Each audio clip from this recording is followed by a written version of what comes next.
وأشهد أن لا إله إلا الله وحده لا شريك له الذي شرع لعباده من الأعياد ما تجلو بها الأحزان. وأشهد أن محمدًا عبده ورسوله خير من تقرب إلى ربه بصدق وإخلاص وإتقان،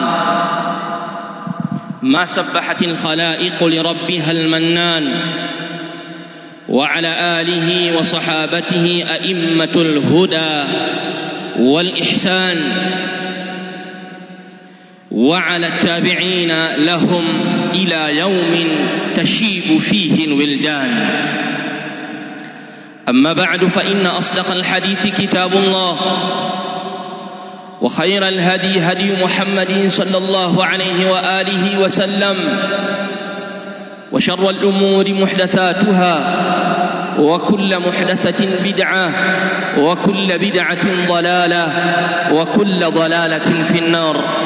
أيها الناس عباد الله، إن وجه الله سبحانه وتعالى، إن من أعظم ما ينبغي للمسلم بعد انقضاء شهر رمضان، hakika katika mambo makubwa ambayo yanayompasa muislamu baada ya kumalizika mwezi wa Ramadhan, an yuhsina dhannahu li rabbih, awe na dhana njema kwa Mola wake, bi annahu sayataqabbalu lahu min al-a'mali as-salihah, kwamba Mola wake atamkubalia aliyoyatenda katika matendo mema. Liannahu, kwa sababu Allah subhanahu wa ta'ala yaqbalu tawbata an ibadihi wa ya'fu an as-sayyiati wa yaghfiru az-zallat. Allah anakubali toba, anayasamehe madhambi na makosa na dosari mbalimbali. Fahassin dhannaka li rabbik, mdhanie vizuri Mola wako, yale matendo ya kwamba uliyoyatenda hajaenda bure, ameyapokea Mola wako, na bila shaka kama ni toba ameikubali, na bila shaka msamaha uliomuomba ameukubali. Al-Bukhari na Muslim wanapokea hadithi, Mtume sallallahu alaihi wasallam fi al-hadithi al-qudusi anasema, ana inda dhanni abdi bi, wewe unapomdhania Mola wako dhanna njema, basi Mola wako huwa na wewe kwenye hiyo dhanna. Wa inni la ati dhunuba wa a'rifu qadarahu wa idha 'azumat a'lamu anna Allah ya'fu wa yaghfiru wa in 'azzama an-nasu adh-dhunuba fa innaha bi'afwi Allah wa rahmatihi tasghuru. Ninayafanya makosa mbalimbali, ninamkosea Mola wangu makosa mbalimbali, ninayatenda madhambi mbele yake, huku nikiwa ninajua kwamba annahu ya'fu wa yaghfiru, Allah husamehe. Wa in 'azzama an-nasu adh-dhunuba fa innaha, lakini watu pia wakiyafanya madhambi ni makubwa, kwamba dhambi walilitenda wewe ni jambo kubwa sana, basi fahamu ya kwamba wa in 'azumat fi rahmatillahi tasghuru, kwenye rahma ya Allah subhanahu wa ta'ala madhambi hayo huwa ni madogo. Ewe Abdallah, fahassin dhannaka li rabbik, mwekee dhana njema Mola wako. Amesikia dua yako, ameisikia haja yako, amesikia ulichokuwa unakihitajia, basi kuwa na dhana njema ya kwamba atakubalia maombi yako, ewe Abdallah. Wa aidan mimma yanbaghi lilmuslimi ibadallah, katika mambo yanayompasa mwanadamu enyi waja wa Allah subhanahu wa ta'ala, ad-du'a, ni kumwomba Allah subhanahu wa ta'ala al-qabul ma qaddama min al-a'mal, kumwomba Allah subhanahu atakabalie yale ambayo umeyatanguliza katika matendo mema. Jitahidi kwenye huu wakati kumwomba Allah subhanahu wa ta'ala atakabalie amali uzozitenda, miongoni mwa salawat wazakawati wasadaqati walqiyam, miongoni mwa saumu, miongoni mwa sala, miongoni mwa sadaka, birrul walidain, kuwafanyia wema wazazi wawili, aziyaratul hasana, matembezi ya kuwatembelea watu waliokuwa mazuri, yote haya waliyotenda na mengineyo kama vile kisimamo cha usiku cha tarawih, basi muombe Allah subhanahu wa ta'ala atakabalia amali hiyo, akukubalia amali hiyo. Fa innaha da'bu salaf, huo ndio mwenendo waliokuwa nao salafu salih. Yakulu Mualla ibn al-Fadl rahimahullah, anasema al-Mualla ibn al-Fadl Allah mrahamu, kanu yad'una Allah 6 ashhurin an yuballighahum Ramadan, walikuwa waja wema wanamuomba Allah subhanahu miezi 6 ili Allah subhanahu wa ta'ala awafikishe kwenye mwezi wa Ramadhan. Wa kanu yad'unahu 6 ashhurin an yataqabbalahu minhum, na walikuwa pia wanamuomba Allah miezi 6 mingine Allah awakubalie saumu yao walioitenda kwa siku 30 au 29. Walikuwa nadumu na hiyo hali miezi 6 kabla, wakiwa akimuomba Allah awafikishe kwenye mwezi wa Ramadhani, na miezi 6 mingine wakimuomba Allah subhanahu wa ta'ala awatakabalie amali walizozitenda katika mwezi wa Ramadhani. Usiliache hili jambo la kumwomba Allah akukubalie saumu yako, akukubalie amali yako ya salawat, sadaka ulizozitoa za siri na za wazi. Muombe Allah akubalie amali hiyo, kwa sababu hadha huwa da'bu salaf, huo ndio mwendo wa waja wema waliotangulia mbele ya Allah subhanahu wa ta'ala. Wa aidan, na pia vile vile yambaghi almuslim an ya'lama, inampasa muislamu ajue anna ramadana laysa mawsiman litali muaqqatan litaa, saumu ya Ramadhani sio muda maalumu peke yake wa mambo ya taa, kwamba taa ya Mola wako ya wewe kumtii, kuwa ni abdan lillah, kitendo cha wewe kuwa mja wa Allah ni Ramadhani peke yake. Kalla wa hasha, jambo hilo lisiwepo kwako wewe Muislamu. Mola wako subhanahu wa ta'ala anatuambia inna iddatash shuhuri inda Allahi 12 shahran fi kitabillah, miezi aliyoiweka Allah subhanahu kwa mwaka mzima ni miezi 12, na katika hiyo miezi 12 mwezi mmoja ni mwezi wa Ramadhan. Usifanye kwa mwezi huu wa Ramadhani ndio umekufungia ibada ya salatu mawjuda, ibada ya sala zipo, wasiyamu mawjud, na vile vile funga pia ipo. Na ndio maana Mtume sallallahu alaihi wasallam kama fi Muslim min hadithi Abi Ayyub al-Ansar anasema, man sama Ramadhan, yeyote atakayefunga mwezi wa Ramadhan, thumma atba'ahu 6 min Shawwal, kisha akafuatishia siku 6 katika mwezi wa Shawwal, kana kasiyami dahri, anakuwa ni kana kwamba amefunga mwezi mzima. Asaumu mawjud, ibada ya saumu zipo za Jumatatu na Alhamis na masiku mengine katika masiku. Usiseme kwamba saumu ilikuwa ni Ramadhani peke yake, la, bali pana ibada kwa watu ambao wana madeni, ambao hawakuweza kufunga Ramadhani baadhi ya masiku, basi wana mfumo mwingine wa kufunga wa kulipa al-ibada. Ibada ya saumu ipo, lakini vile vile qiyamul layl, kisimamo cha usiku pia kipo. Enyi waja wa Allah subhanahu, ilikuwa Ramadhani kinaitwa tarawih, lakini baada ya Ramadhani kinaitwa qiyamul layli watahajjudu. Na Allah subhanahu wa ta'ala amewasifu waumini wa kweli, tatajafa junubuhum 'anil madaji'i yad'una rabbahum khawfan wa tam'a wa mimma razaqnahum yunfiqun.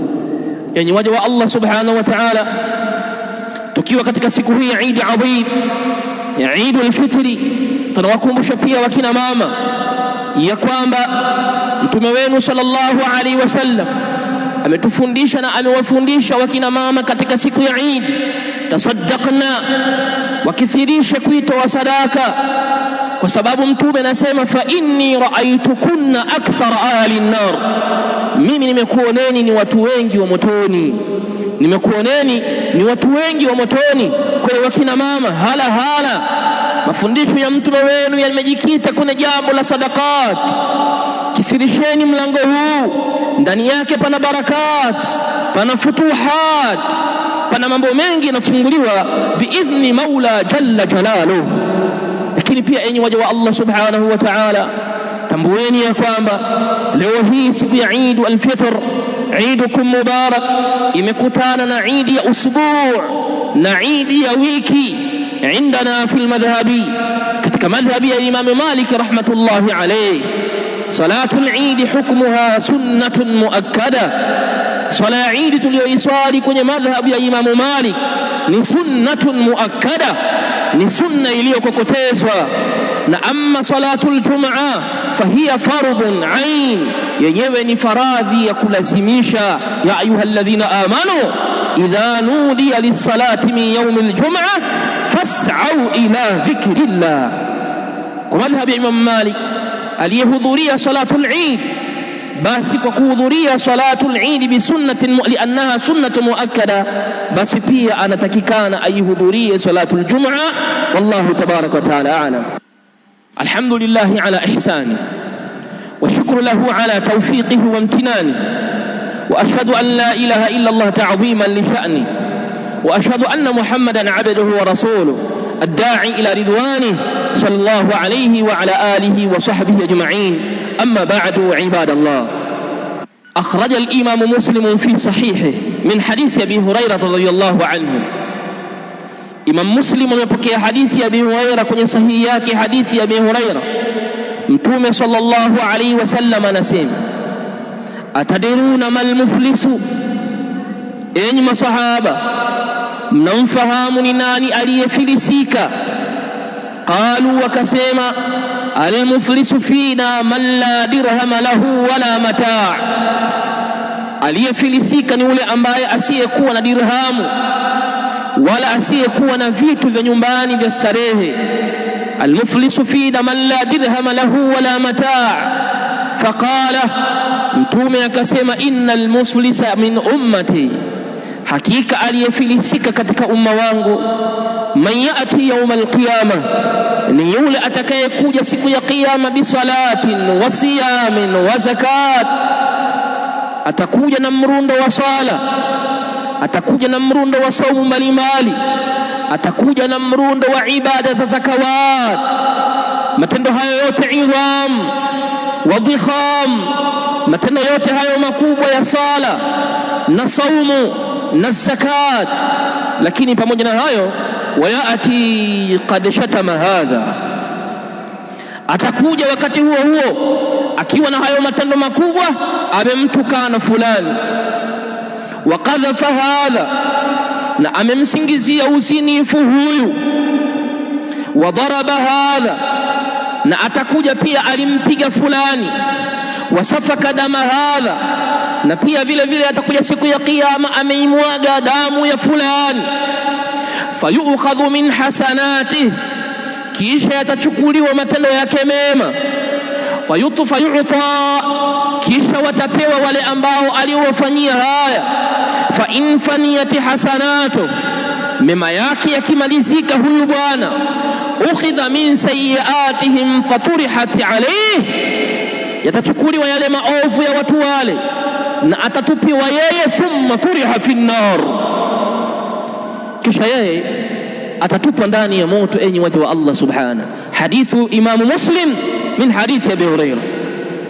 Enyi waja wa Allah subhanahu, lau mmeyakurubisha masikio yenu kuisikia hadithi hii, hadithi ya mtume anawauliza masahaba zake: je, mnamfahamu ni nani aliyefilisika? Kwa nadharia ya masahaba wakamtazama aliyefilisika ni asiyekuwa na mali wala asiyekuwa na vitu. Mtume akawatoa kwenye ufahamu huo, akawatoa kwenye bonde la uelewa uliokuwa sahihi anaokusudia yeye sallallahu alayhi wasallam. Akawaambia, aliyefilisika katika umma wangu ni yule atakayekuja yaumal qiyama, siku ya kiyama, akiwa na sala za sunna za faradhi, akija na siyamu pia atakuja nayo, saumu za sunna, saumu za faradhi, wa zakat, atakuja pia na ibada ya zaka, kwa maana sadaqat. Mrundo wa matendo makubwa hayo atakuja nayo, na imekuja riwaya inasema kaamthali jibali tihama bidha. Atakuja yawm al-qiyama ana matendo makubwa kama vile mlima wa Tihama. Salawati imekamilika, swala tano zote bikhushu'in wa tumi'an, swala imejaa unyenyekevu, swala imejaa utulivu. swala imefuata shurut, swala imefuata wajibat, imejiepusha na makruhat. Atakuja na swala za namna hiyo za faradhi na swala za sunan wan nawafili wat tatawuat. Swala za usiku atakuja nazo, swala za asubuhi shuruq, au zitakuwa ni salatu duha au qablia au ba'dia na zinginezo katika swala za sunna. Lakini pia atakuja na siyam, atakuja na mrundo wa saumu ya Ramadhan tokea alipoanza kufunga akiwa na miaka kadhaa mpaka alipoondoka kwenye dunia. Ramadhani alizozifunga lillahi rabbil alamin, akajizuia muda mrefu kula na kunywa lillahi rabbil alamin. Atakuja na saumu hizo za faradhi, lakini pia atakuja na saumu za sunna, Jumatatu na Alhamisi, masiku meupe, siku 3 katika kila mwezi na zinginezo katika miezi mitakatifu anayoifunga. Saumu hizi nazo pia atakuja nazo, mrundo wa matendo hayo makubwa makubwa mbele ya Mola wake. Lakini pia atakuja na zakati na sadaqat, alizitoa za siri na za wazi, aliwatafuta mafakiri akawapa sadaka zake, alijitolea anachokiweza katika mali alizoruzukiwa na Mola wake. Amal ni matendo. Lakini pamoja na ukubwa hayo matendo, enyi waja wa Allah subhana, atakuja alimtukana fulani, alimpiga fulani, alimsingizia uzinifu fulani, na alimwaga damu ya fulani, bimaana qatala an-nasa, aliwaua watu. Adhabu ya mtu huyu aliyewatendea makosa haya, yatachukuliwa matendo ya swala yake, amali zake, thawabu zake za swala na siyam, saum na zakat, zitabebwa zile amali zote njema, thawabu zote watapewa hawa aliyowakosea. Mema yakiisha na bado anadaiwa maovu na ubaya aliyoutenda, yatachukuliwa maovu yao yanayoendana na kiwango kilichobakia, kisha atabebeshwa yeye, thumma turiha fi an-nar, kisha yeye atakamatwa na kutupwa katika moto wa jahannam. As-saimuna fi an-nar,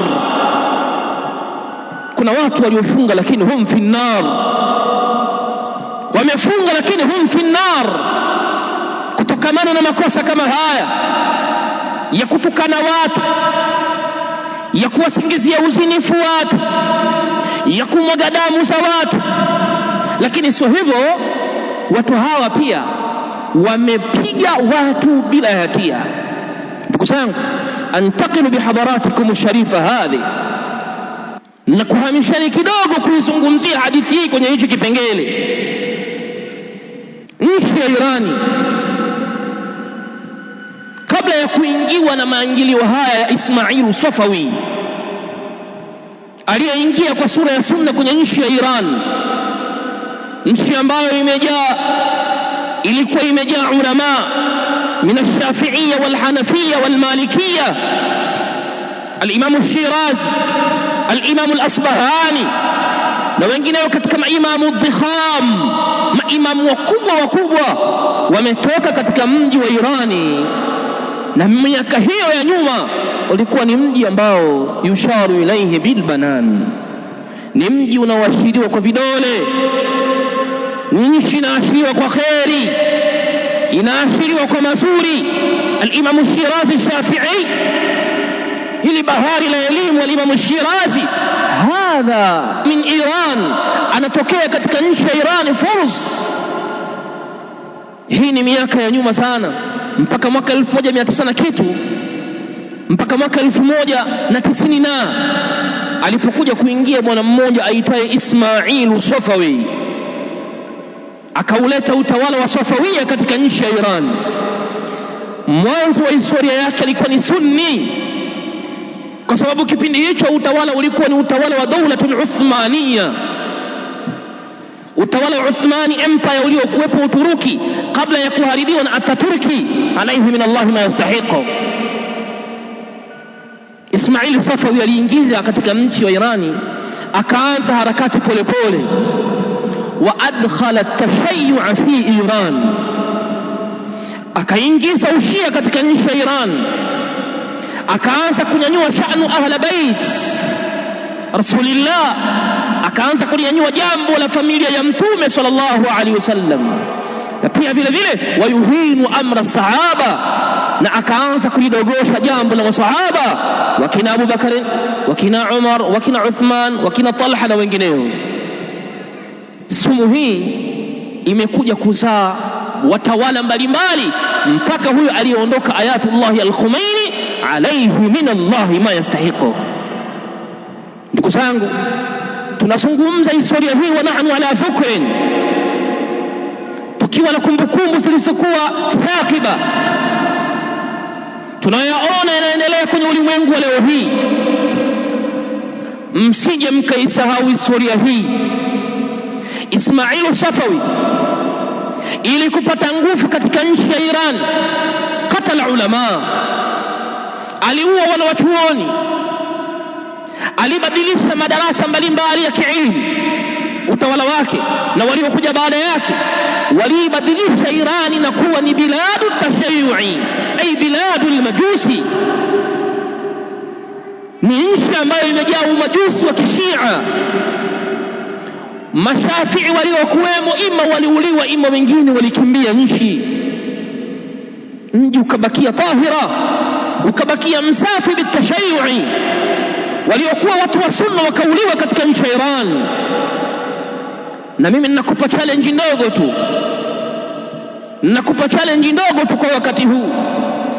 Una simu yako, una marafiki zako wanasoma Iran, Watanzania wasiokuwa Watanzania, fasaluhum, waulize aina tujadu masajidi ahli sunna, aina tujadu masajidu ahli sunna, misikiti ya watu wasiokuwa mashia inapatikana wapi katika nchi ya Iran? Misikiti yote hudimat, ilibomolewa, ima kubadilishwa madrasa mbalimbali. Madrasa iliyokuwa maarufu madrasatul Faruq, madrasa ilijulikana kwa jina la Umar bin Khattab, ghuyirat wa budilat, ilibadilishwa.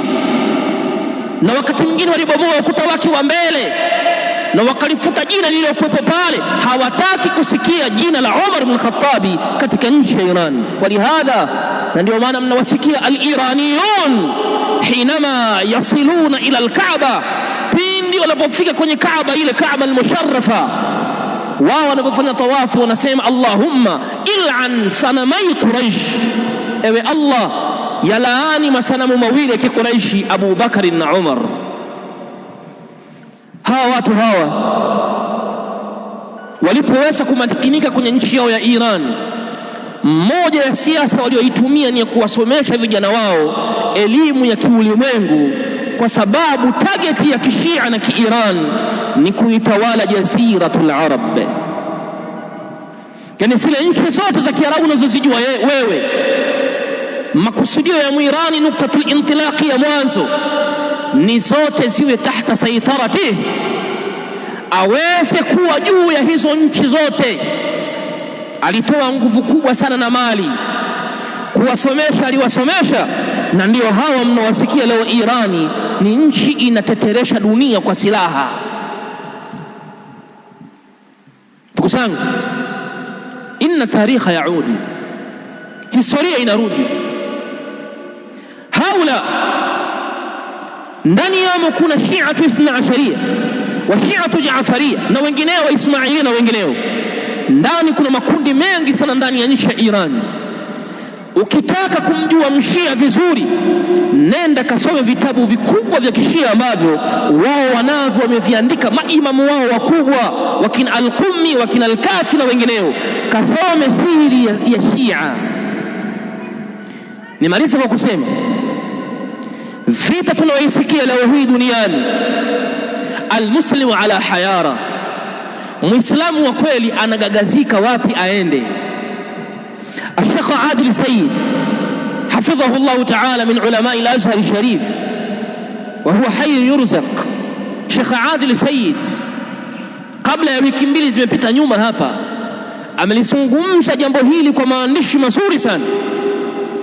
Amelitaja jambo hili la vita inayoendelea duniani na ametoa suratun mujmala, ametoa sura ya ujumla inayomtaka Muislamu aelewe.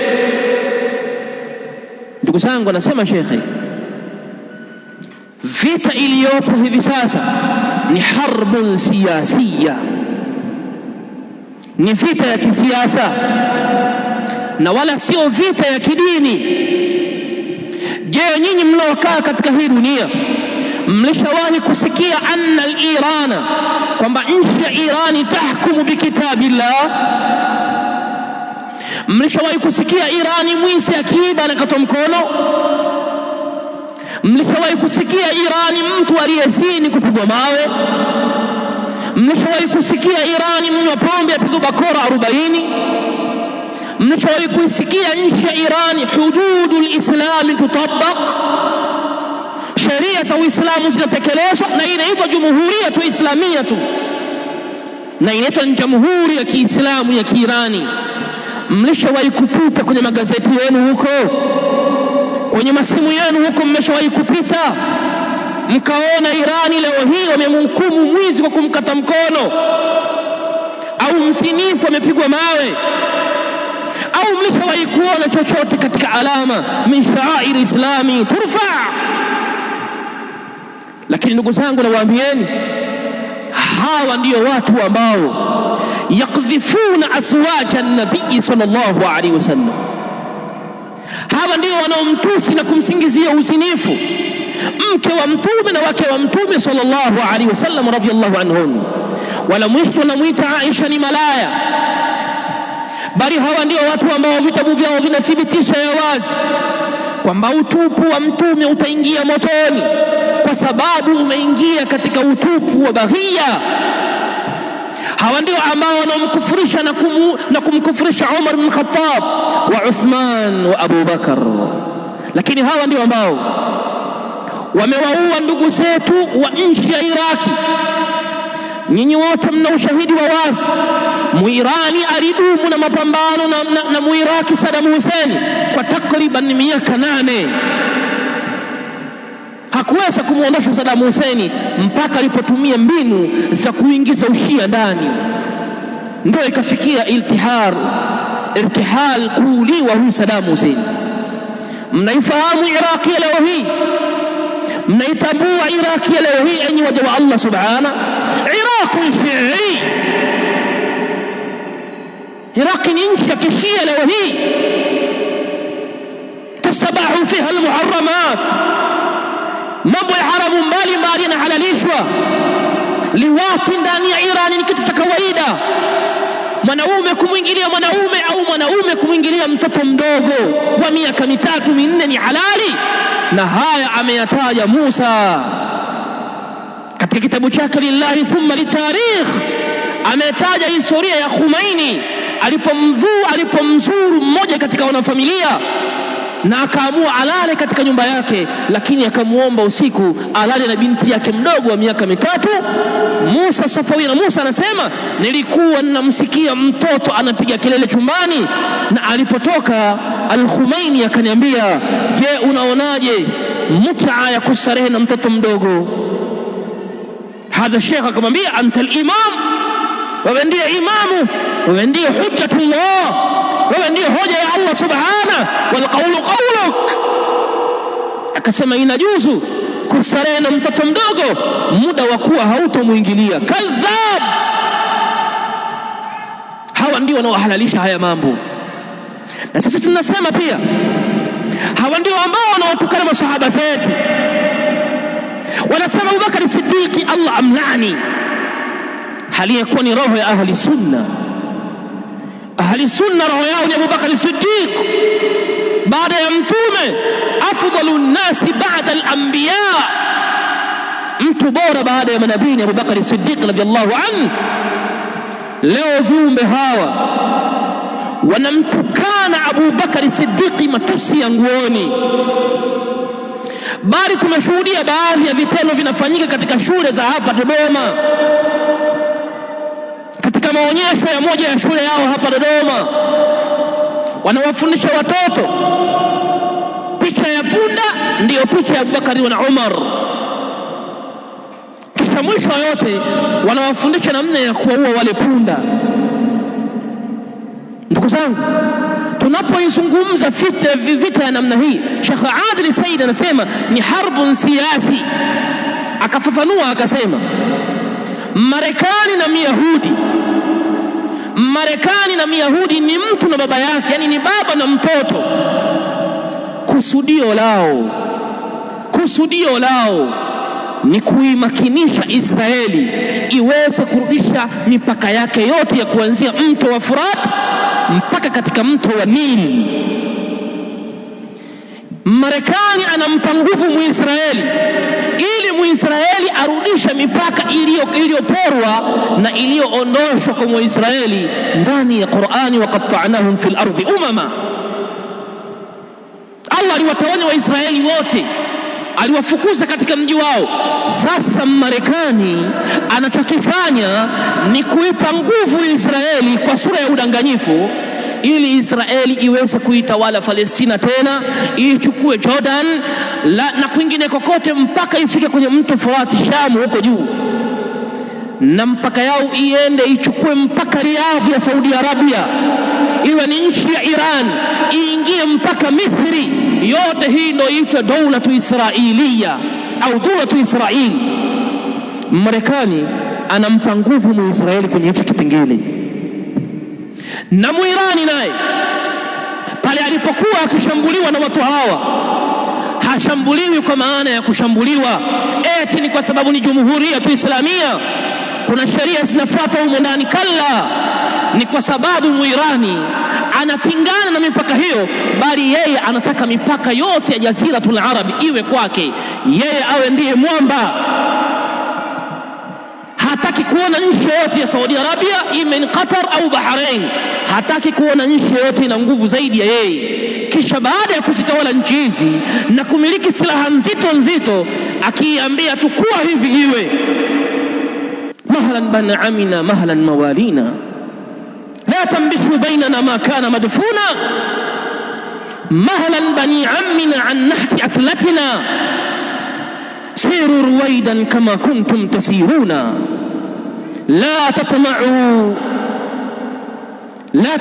an nuhibbakum wa an nakuffa al-adha ankum wa tu'udhuna la tatma'u an tuhinunana wa nukrimukum wa an nakuffa al-adha ankum wa tu'udhuna Allahu ya'lam inna la nuhibbukum wa la nanubukum in lam tuhibbuna wa kullun fi niyyatin fi bughdi sahibihi kullun fi niyyatin fi bughdi sahibihi wallahu ya'lamu naqlikum wa taqluna. Allah anajua kabisa ya kwamba sisi ahli sunna, ndugu zetu mliowaua katika nchi ya Iraq, enyi ahli al-Iran, na ndugu zetu mliowaua katika nchi ya Iran ndani na Iraq, inna la nuhibbukum, sisi hatuwapendeni, wala nalumukum in lam tuhibbuna, na hatuwalaumu ikiwa nyinyi hamtupendi. Wa kullun fi niyatin fi bughdi sahibihi, kila mmoja ana nia ya kumchukia ndugu yake. Bi ni'matillahi naqlikum wa taqluna, kwa neema ya Allah subhanahu wa ta'ala tunakuchukieni na nyinyi twajua mnatuchukia sisi. La nuhibbukum, Muislamu ajue hili ala dhukri. Vita hii sio vita ya kuishabikia.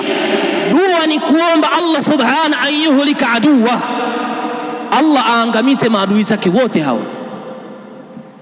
Allah subhanahu ni kuombwa aangamize maadui wote hawa. Usibaki kuona nchi ya Irani imepigwa Tel Aviv au imempiga sumu Israeli. Hadhi kulluha turafat wa turahat, ni mambo yanasuliwa, lakini ma waraa al-akama, nyuma ya pazia kuna haya niliyokuambia, wametueleza nayo ulamauna alaihim arrahma wa hafidhahumullah. Nikusangu nimalizie hutuba yangu kusema, ewe Allah subhanahu wa ta'ala, bi asma'ika al-husna wa sifatika al-muthla, kwa majina yako mazuri na sifa zako zilizokuwa nzuri, sisi tunajiweka mbali na kuwapenda wanaowatusi maswahaba wa Mtume sallallahu alaihi wasallam.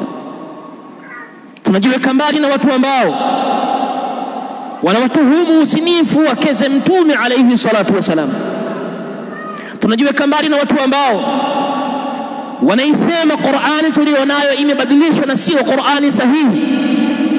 Tunajiweka mbali na watu ambao wanauhalalisha uongo kwa kuipa jina la taqiya.